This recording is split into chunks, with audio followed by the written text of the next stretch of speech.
in the discussion of Wonwoo Kang from there, think about skin relations on combinatorial across problem. Thank you for giving me to give a talk. So most of the contents of my talk will actually overlap with the previous one. So fortunately, I can actually kind of skip some of the, let's say, the formal parts.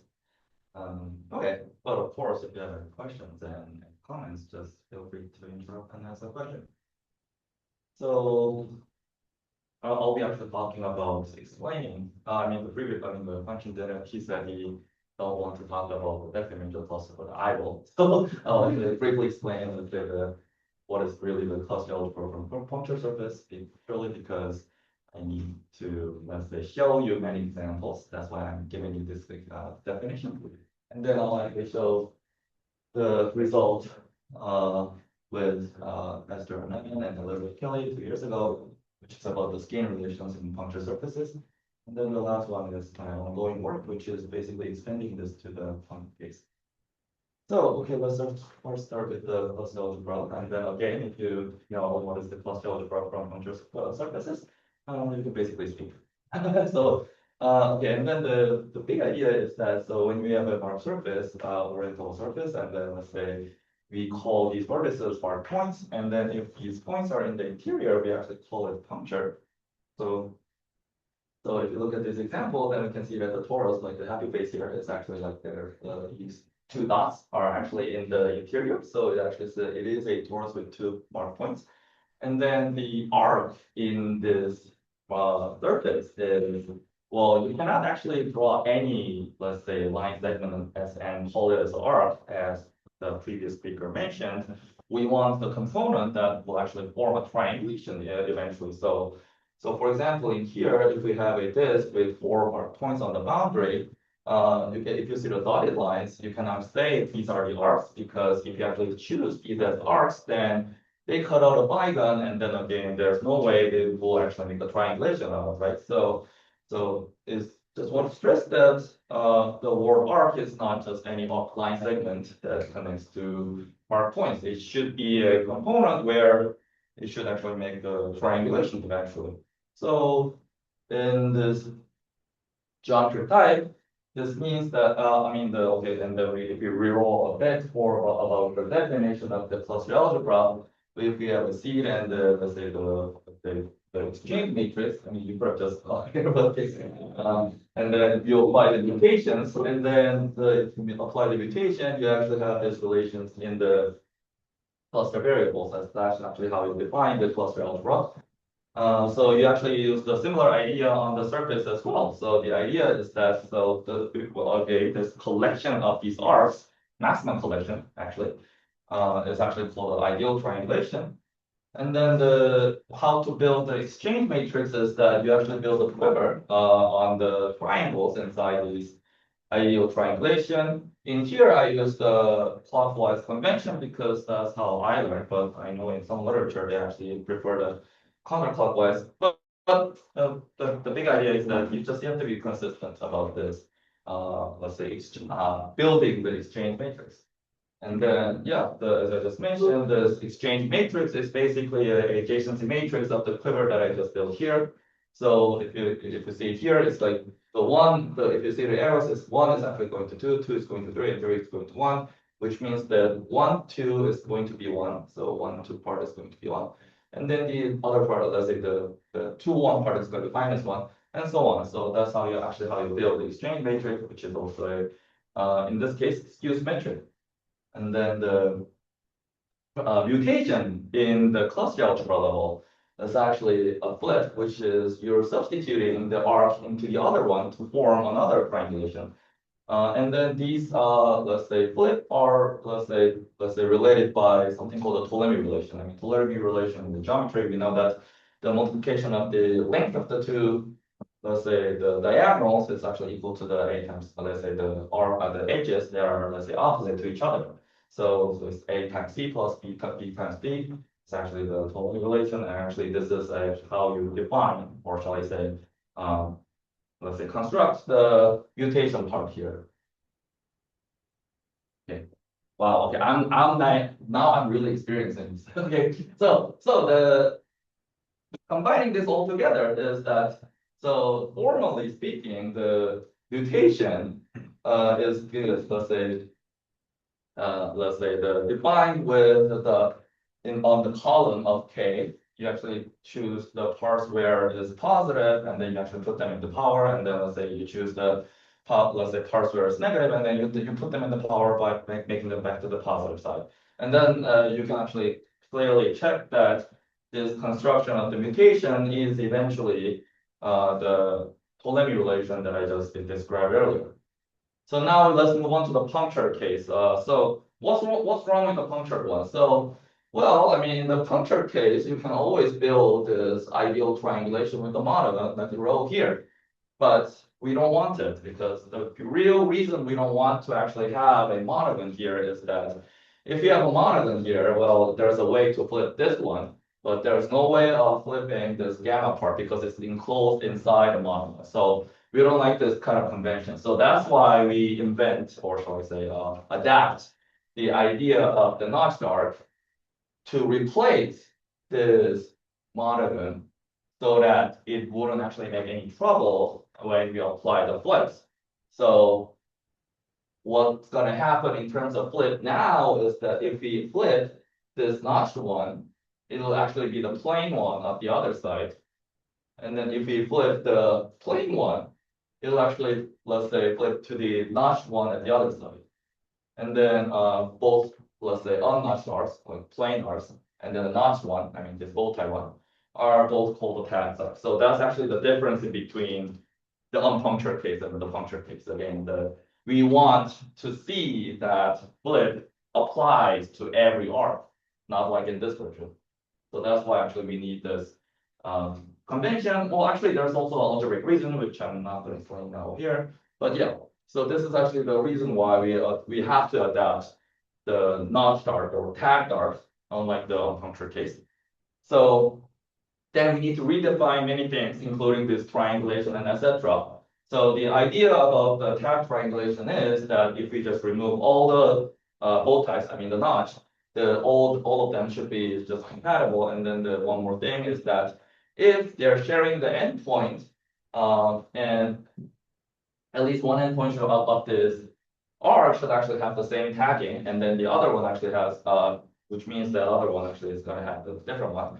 And then let's say if they're not equal but sharing an endpoint, then again the same tagging, they must have the same tagging at the same endpoint. So which means that in here, like I mean, the compatible example looks like this. So this part is actually this part, which is if I just remove this notch, these two are actually going to be equal, but by applying, let's say, because of this notch, let's say these two are compatible. And like in this case, it's like this. These two are actually different, even if I remove the knots, but they're sharing an endpoint. So it's either both of them should be plain or both of them should be notched. So that's like this. So which means that this is basically incompatible. This is also incompatible. So that's actually how you build a tag triangulation. And then again, the maximum collection of this pairwise compatible tag arcs is called a tag triangulation. So this is actually again, well, I'm stressing over and over, which is the difference in between the punctured surface and the non-punctured surface. So collecting these all together, basically, Huang and Thurston, well, they actually wrote this paper way earlier, but let's say there's actually a very nice, let's say, matching in between the cluster algebra level and the puncture surface, which is still that the cluster variables correspond to the tag arcs, which is basically analogous to the version that I explained about the unpunctured case. And then the cluster will be the tag triangulation, mutation, and split, and the compatible is basically like no intersection. So again, the Huang and Thurston in, let's say, well, it was published 2018. The paper actually shows that, well, with some exceptions on the surface, the tags will correspond to the cluster variables, and then the tag triangulation. Basically, the table that I just showed here is true.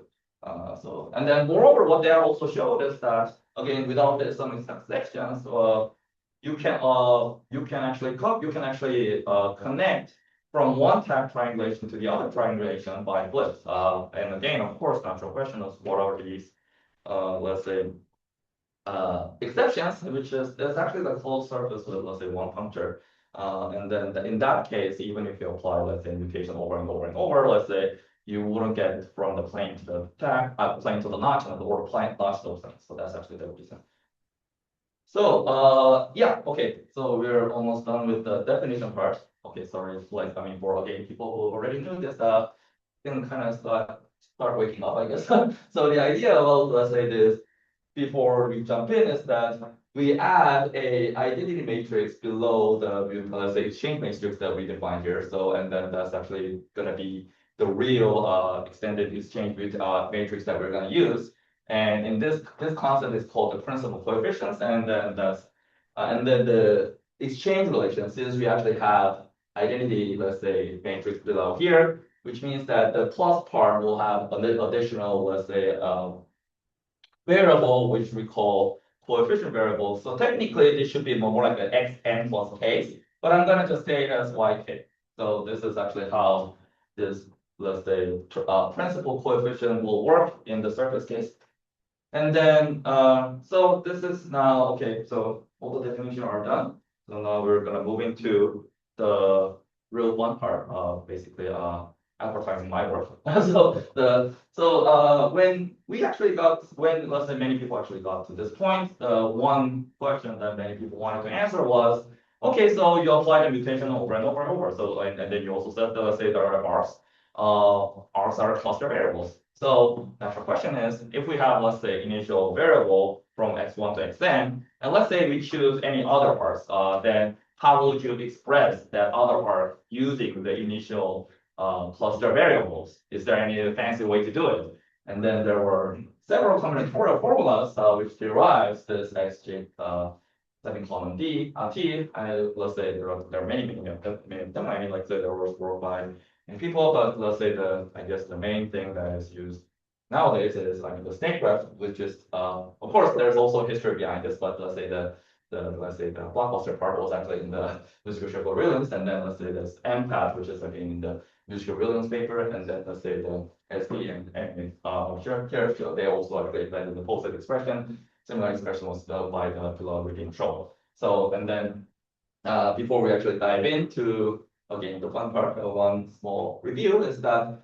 so we will actually discuss, let's say, this F polynomial part. What is that polynomial? Polynomial is that you actually apply once, let's say number one, in all the cluster variable, which means that only the coefficient variable will survive.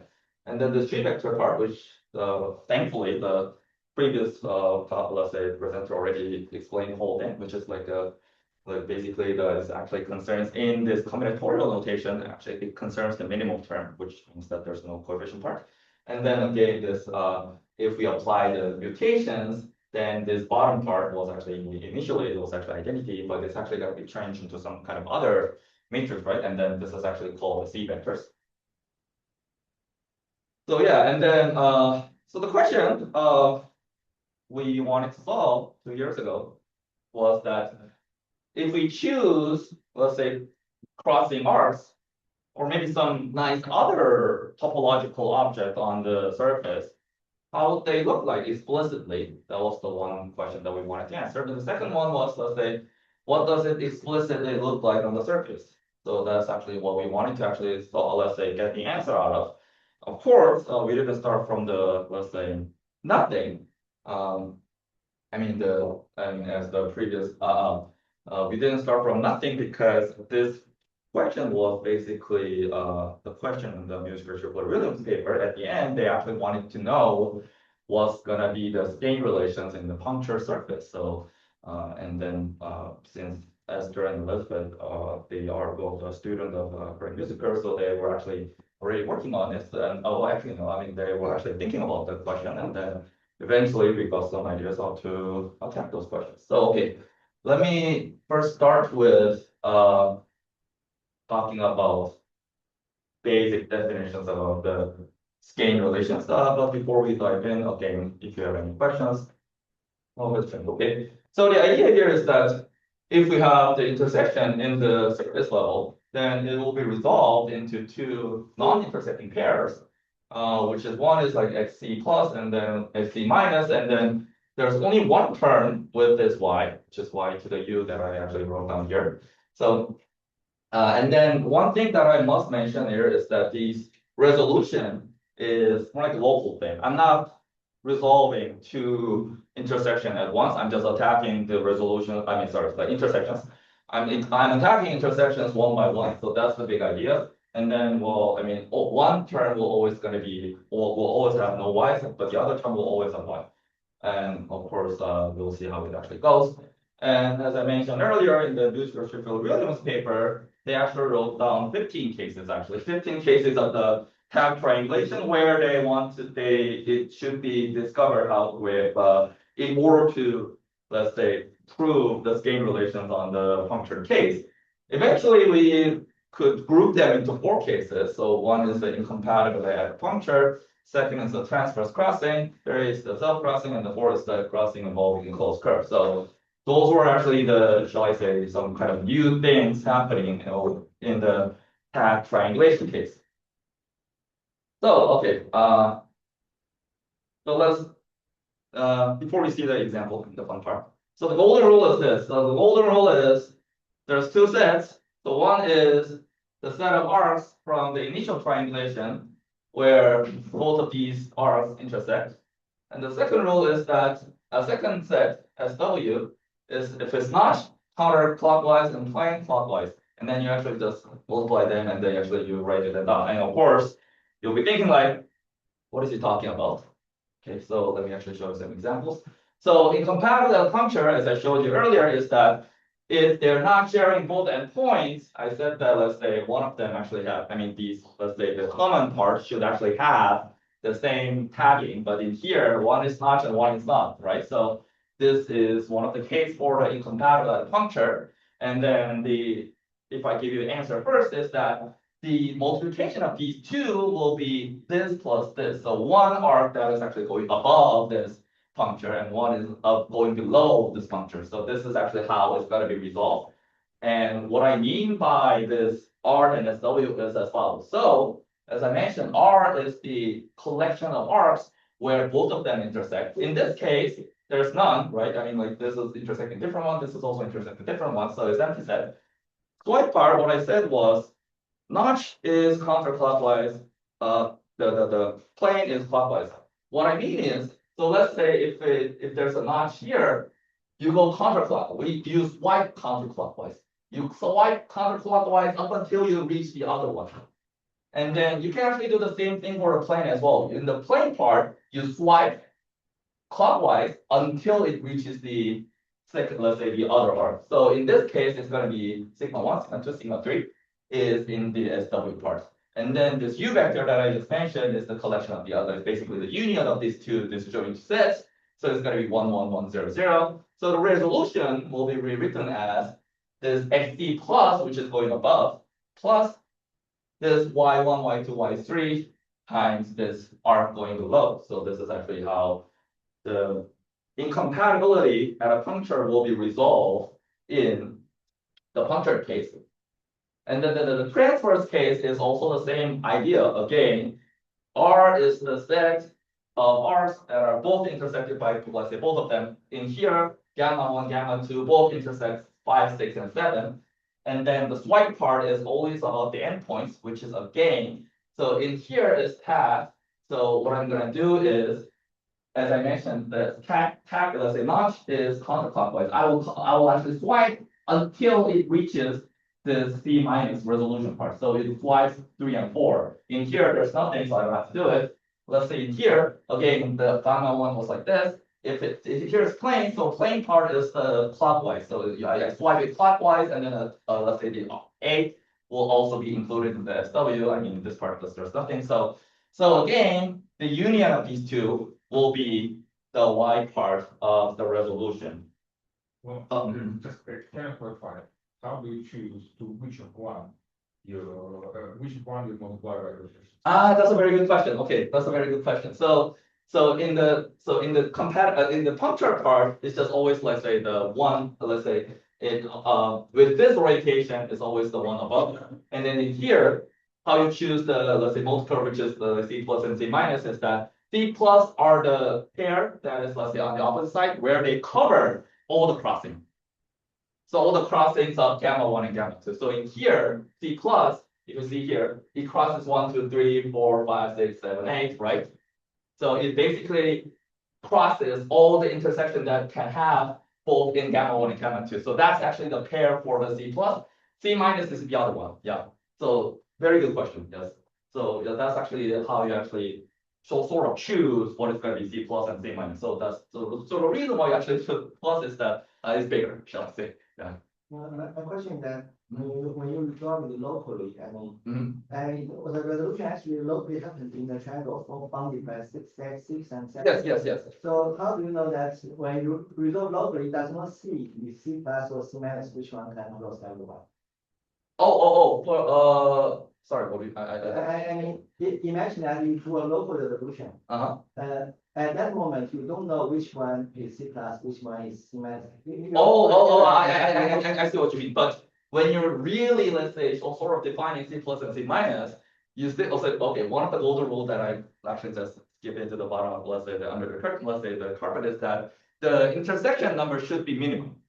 So the idea is that, so in here, yeah, you're right that if you just resolve it, I mean, they're just going to be the same, but again, we want the intersection number to be very minimum. So in this case, even though this is going to be resolving like this, if I want to minimize the intersection number with the initial triangulation, it will actually just, let's say, homotopic to be like in this way. The intersection number will actually increase to 2, right? So this is actually how you can sort of define, so not define, sorry, choose which one is So best. C plus is a local resolution that you see still. Yeah, even after this whole, exactly. Even after you actually minimize the intersection number, C plus will actually be the pair that contains all the, let's say, intersection with the, let's say, initial gamma 1 and gamma 2. C minus is the no. And then, of course, the natural question will be, well, I mean, is it always true? Which is, let's say, I mean, like maybe the C plus and C minus will actually have the same, like, what if they both intersect the same thing? It never happens, okay? So that's good. So it never happens, so that's good. Any other question? We haven't gone too fast. So natural question, of course. Here I mean, like, since I'm the one who's doing more of combinatorics, I guess many of the people who's doing combinatorics gets the question of why are you doing this? Is this for fun? Let's say, like, what's the meaning of this? Of course, I mean, like, this is fun. I mean, for me at least. I mean, let's say, is finding this pattern so nicely on the surface without this whole bunch of calculations was fun. But of course, there should be a big reason behind why I want to actually solve this whole thing, right? So the real reason why we wanted to actually dive into it is, of course, this actually is the starting point of showing that bangle, band, and bracelet sets are the basis in the puncture surfaces. So so bangle is basically a copy of the same a closed curve. I mean, and then the previous speaker actually explained what is band, so let's say nicely. And then the bracelet is you're concatenating them actually, and then just make it into the Warren curve with the self-intersections. So this is the bracelet. And then what you can actually see from the previous one even is that this, if you multiply these two, you actually get this. And then, well, there are many, let's say meaning of this, but the big idea behind this is that if you have this, you can actually show that cluster variables and the closed curve, which is either going to be bangle or bracelet, is going to span all the cluster algebra from puncture surfaces. And then there's also a linear independence part, which is actually highly dependent on the G vector that I mentioned earlier. That is also can be basically resolved using this whole idea. Of course, there's some mapping and those are the parts that I didn't explain here, of course, but the big idea here is that you need to find this explicit Skein relations. And of course, usually people will ask, oh, if you get the linear independence and then the span part, then it's done. Actually, no. So if you're, let's say, more familiar with the Skein algebra, let's say literature, what we actually showed is we show that this bangle sets or bracelet sets are actually a basis of the Skein algebra. So in the puncture Skein algebra. So in the puncture Skein algebra, if you use all these, let's say, resolutions and etc., you can always, let's say, using the same idea and prove that this is the basis for the Skein algebra from puncture surface. But of course, not every cluster algebra from the surface is equal to the Skein algebra. In the unpunctured cases, yes, but in the punctured cases, no. So since the original question of musical Shipler and Williams was about cluster algebra, so the conclusion that we eventually got was if the surface has a boundary, or if it's a closed surface with genus 0, then the Van Gogh band and bracelet are the basis of the cluster algebra. Because of course, in other than these cases, let's say like torus, the cluster algebra is not equal to the Skein algebra. So that's why actually we didn't actually specify that. But yeah, so long story short is using this whole idea of the explicit Skein relation, one can actually show the Skein of, let's say, what is the basis of the Skein algebra from punctured surfaces. So that's actually the big idea. And But this condition is it equivalent to the condition that not cluster algebra? exactly, yes. Upper cluster algebra being equal to the cluster algebra, exactly. Yeah. That's actually the point. Yeah. Because as far as I know, if it's a closed surface with the punctured case, just in the cluster algebra, it's impossible to derive the closed loop. If I remember correctly, I might be wrong here. So yeah. But your explanation is basically correct. Basically, these are the cases where even in the punctured case, the cluster algebra is equal to the algebra. Is that a theorem? So, Is that a theorem? the surface cases? No, of course, it's not my theorem. Of course, like, I mean, there are many literature where I discuss this, and then one of the key tools that many people have used is in the Greg Miller's paper about the acyclic, let's say, local quiver. It actually shows that, so if it has a boundary, and of course, his paper actually only discussed boundary with, let's say, as I mentioned, let's say, at least, let's say, 3 mark points. And then later, Schiffler and Chung Lee actually also proved that even if it actually only have 1 mark point in the boundary case, it's done. So which means that if it has a boundary, sorry, what I mean by done is these 2 are equal. So which means that if the surface has a boundary, then and of course if the triangulation exists, of course, and then in every of these cases, the cluster algebra is equal to the upper cluster algebra. So that is actually all done. And for the closed surface, there are many also other literature. I believe in, let's say, one of the original paper in the cluster algebra, it already shows that, let's say, the once punctured torus is not, in, let's say, in that case, let's say the upper is not equal to the, sorry, is not equal to the cluster algebra. And then later on, some other people also show that there are certain elements which are in the upper cluster algebra, but not in the cluster algebra. And that actually includes the cases that I just mentioned, which is the closed surface with genus, yes. So yeah, so basically we just collected those results and then and then again again our manual back then was actually showing the Shipler Williams last question in the 2013 paper. So yeah, so that's actually, so this is the criterion for when these sets are going to be the real basis. Any questions so far? Right. So, and whenever I actually talked about this whole thing, I think the first question that I got about this quantum case was when I was in Korea. Tejino actually asked, have you ever thought about, let's say, make, let's say, q-deformation of it? I said, I'm not brave enough. And then he said, why don't you try from the unpunctured case?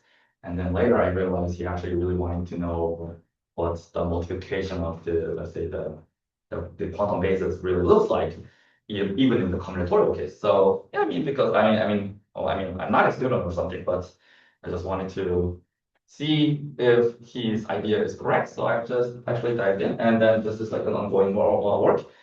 So of course, the previous speaker already talked about a bunch of things about the quantum cluster algebra, but I'm gonna say it again. So the idea is that if you have, let's say, this quantum torus space, let's say quantum torus, and then let's say these bases actually will satisfy this relation, this formula for the multiplication. So a times b will be a plus b with this power of something here, which is skew symmetric integer matrix, and which means that they sort of q-commute with some specific power on the matrix. And of course, one of the conditions that quantum cluster algebra should have is remember the extended exchange matrix that I showed earlier, that multiplying that with the lambda that I just showed you about, let's say let's say power of Q, part should be diagonal matrix and 0, 1. So this is called a quantum pair, and then let's say this should be actually satisfied in order to say that in order for you to use this lambda as a quantum cluster algebra. So basically you cannot use any skew symmetric, let's say the matrix for lambda. So it needs actually at least this condition. And then the idea is, of course, the mutation, this k to the k to the prime, will actually look like in this level. I mean, like say it's just again the vector inside this n will actually differ in this way, which is basically the same. You're just again thinking about the column of this k. So a column of k on this b part. So that's actually how you actually manage these foldings. And then, yeah, of course, the quantum cluster algebra is sort of more or less defined in this way. And then, so since I want to know what is actually really happening there, I started with a very simple lambda. So the simple lambda here is 0 minus d n minus d0, and d0 is the exchange matrix part. So, and then in here, B, I said that B is a skew symmetrical case, because in the surface case, it's always going to be skew symmetric, which means that this D can be just identical, and it's going to be happy for everyone. So as I just mentioned, in the unpunctured surface case, I'm just going to put D as a IX, because again, B is just a skew symmetric. However, I also wanted to attack the Wonwoo case as well. I'll tell you the reason why I kind of wanted to attack them as well. So anyways, but in that case, this is skew symmetrical, which means that this diagonal should be chosen more carefully, which is there's going to be 1 in the ordinary one, and then let's say 2 in the pending one.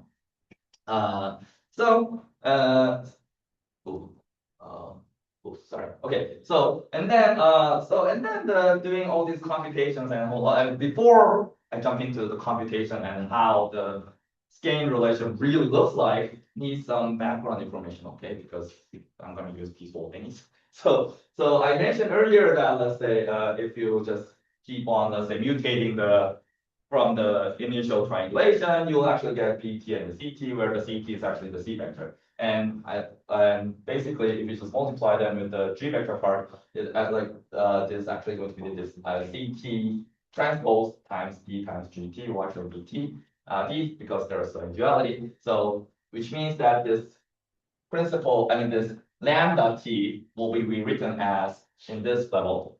And then, which means that if I want to, let's say, permute this, let's say, switch this y part with the x part, I'll actually get this part, which is di times the gij, in this G matrix, okay, gij in this T.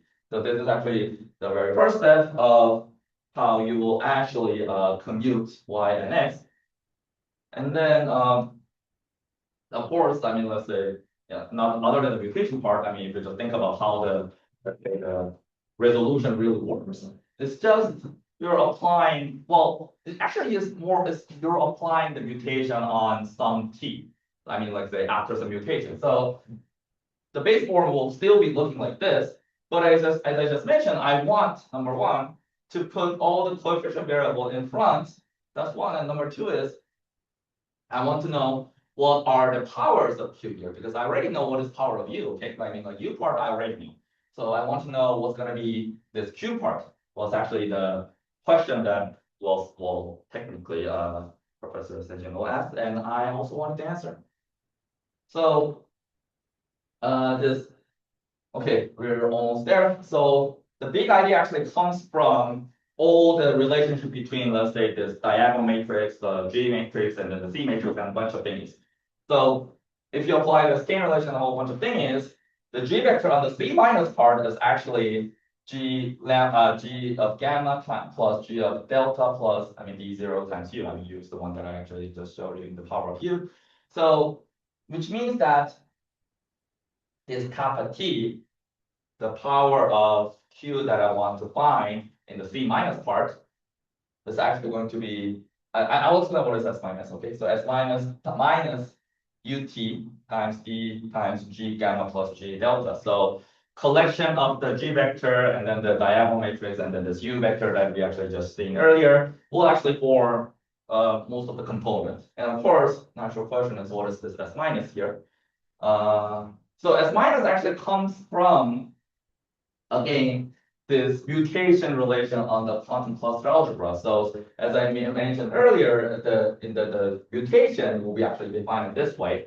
And then if I just write down p plus minus as, let's say, this empty of this vector, and then a plus minus as this let's say this component part of this, let's say this lambda matrix, then you actually get this formulas of what is going to be the a plus and a minus.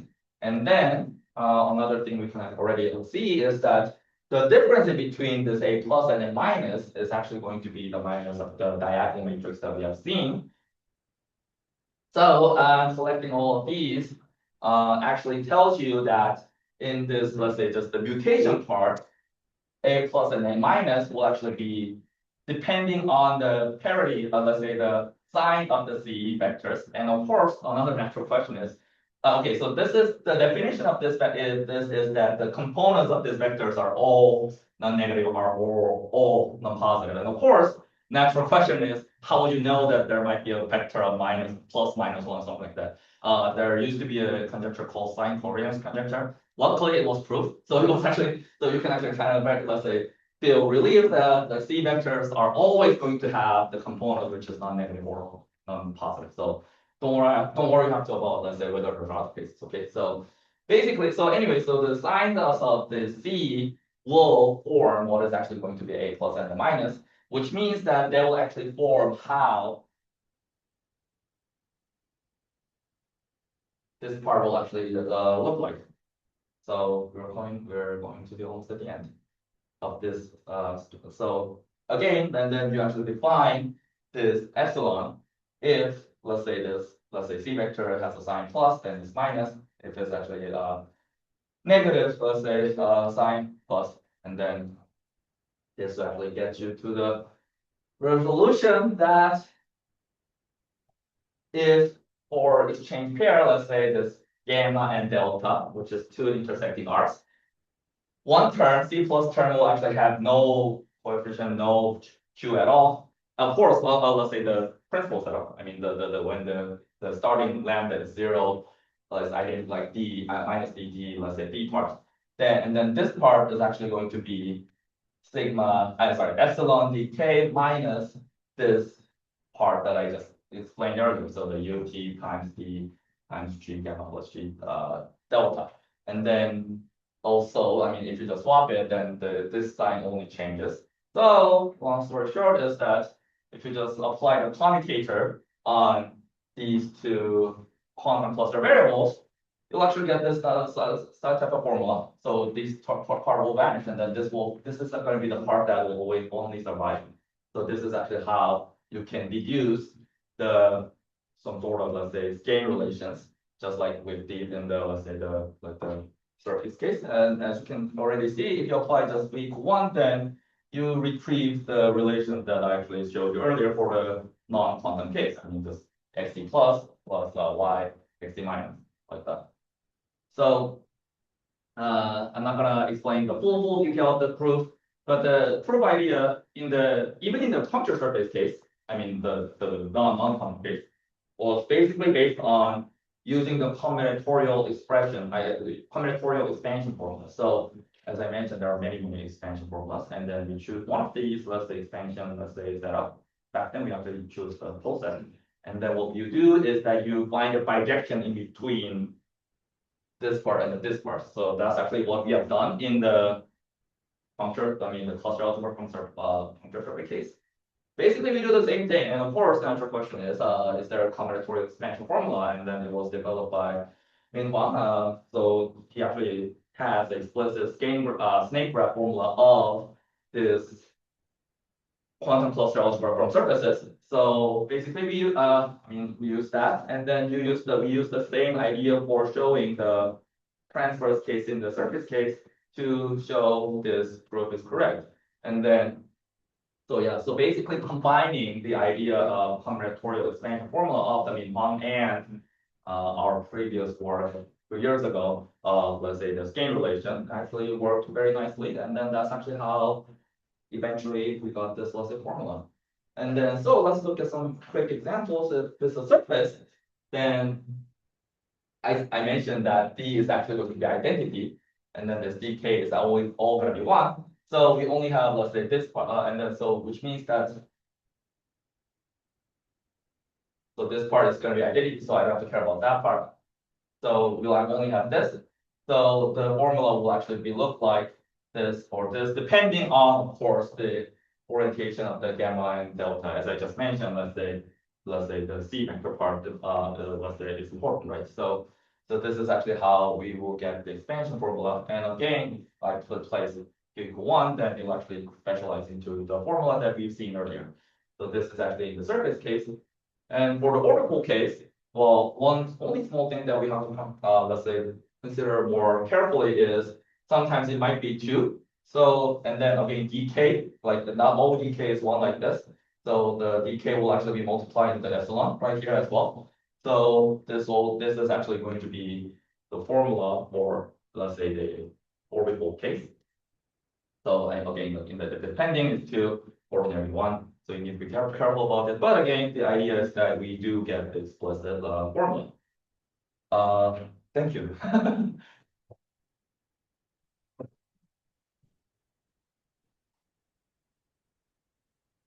Thank you. So, any questions from you?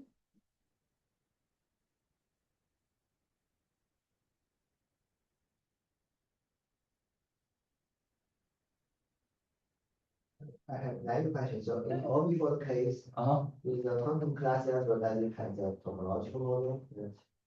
Well, so your question is what's the topological model of the ripple? Can you define a quantum scaling algebra associated with all? Oh yeah. So okay, that's a very good question. So I didn't actually mention. So his work, I mean Huang's work, not only discussed the surface, he has another paper on the unpunctured orbital as well. So and then he also was they used the more or less similar snake graph convention to define what's the cluster algebra expansion formula for the quantum cluster algebra from orbitals. And then, as I mentioned, the definition of the, let's say, orbital part is, as I mentioned, we just have to keep, I think, somewhere, or maybe not. I think I did actually, I forgot, I'm sorry. Oh yeah, here, as I just mentioned, let's say one needs to be careful about, let's say, this D part, because again, I'm not discussing any quantum cluster algebra yet. I'm only talking about, let's say, the specific, or let's say, the principal case. So in here, the only substitution that you only have to care about is, let's say, how to handle this D part, and then we'll actually solve the problem. I mean, also, I think basically has this perfect matching formula to. Oh yeah. To give you the Laurent extension of specific. Exactly. So what I'm concerned about is that I want a model that you can take any algebra element and you can. Intersection of the curve and do. So you're talking about something like a closed curve? Yeah, for example, you have two. For example, you have two class variables, and they intersect many times. Can you have a topological model so that you can resolve this? So you're okay. If I understand your question correctly, so your question is it possible to is it possible, like is this formula is resolving all the intersection at once, or let's say just one by one, right? One by one. It's one by one. Okay, number one is it's one by one. I did actually think about, let's say, resolving them and let's say, shall I say, simultaneously. But the problem is there is additional term that we have to kind of consider. If you resolve the intersection of two arcs one by one, after the resolution, you might end up it's not arcs but also loops. Yes. Okay, that's a very good question. So one thing I didn't actually mention here is that I never actually talked with anyone, but basically the idea of just using the idea of the band graph, which actually depicts the closed curve on the the ordinary closed algebra case, you use more or less the similar idea of the construction for the, let's say, the quantum case, it works. But for the closed curve, the issue is that where should you actually apply the, let's say, the starting point and etc. That is kind of dependent on the starting point, the end point of these whole things. So the idea, so technically the band graph of the quantum case has one more variable, which is which triangle do you start? So technically, but if you, so yeah, I mean, like, we define that. So, well, and then that's okay, yes, yes. Yeah. But So good question. you have applied this formulation to calculate the product of two elements, two Mhm. curves, Mhm. repeatedly by B. Exactly. And the two elements, are they referred to be arcs or you can include loops? That's a very good point. Right now, my conclusion is only for the arts. I mean, in terms of this resolving, but I believe it should also work in the band case because technically the resolution that I explained for just the plain ones, in this case, it can be loops. It doesn't matter. Like loop or let's say arc, it doesn't matter in this case. And then again, it's because when you're resolving this combinatorial expression, and basically when you're cutting and let's say gluing all together, you're actually doing it very locally. You don't care about the other parts. You're only caring about where they actually intersect and where actually this, let's say, incompatibility happens. So I believe this should also work, but I am not verified yet, so I'm not gonna say yes yet. Yeah, sorry, one last question. Sure. Can you calculate the dimension of the product of one arm is a tagline? And then- So, sorry, quantum case is only done for the unpunctured case, yes. Yes. So you allow only for but no functions. Yeah, sorry. Okay, you don't allow any functions. In the quantum case, not yet.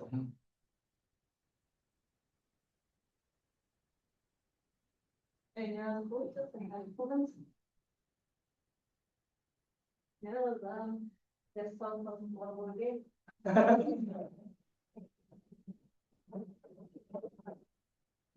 And there is no, the content.